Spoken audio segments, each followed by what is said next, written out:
Women and men took to the street this weekend for the second Women's March in Syracuse and across the nation, pushing for voter registration equality and more.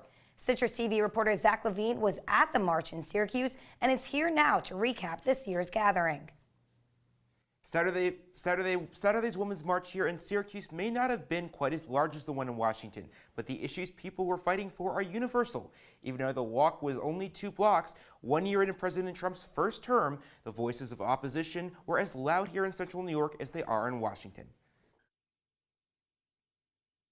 Across the country and across the world, women marched in solidarity.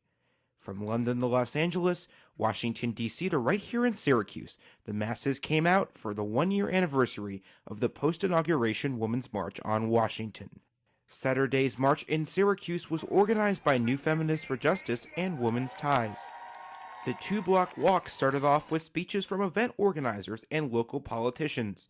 Speakers included former U.S. congressional candidate Colleen Deacon, who was in attendance on behalf of Governor Cuomo's office. Current state Senate candidate Rachel May was also in attendance.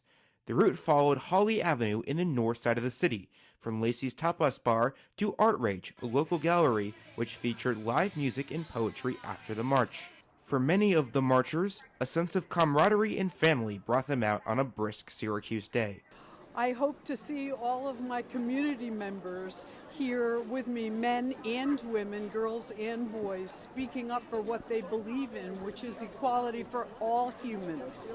The biggest issue that's personal, I think gender equality, I think the Me Too movement, I think, boy, it's hard to pick. I'll march right in my community. This is my community, and I support every single march across this country. We marched together in 1967 to protest the Vietnam War. I'm glad she's here today. That means I'm old. She's older. Now, with massive crowds nationwide on Saturday and headlines like the Me Too campaign all over the airwaves, the momentum around this movement is just picking up.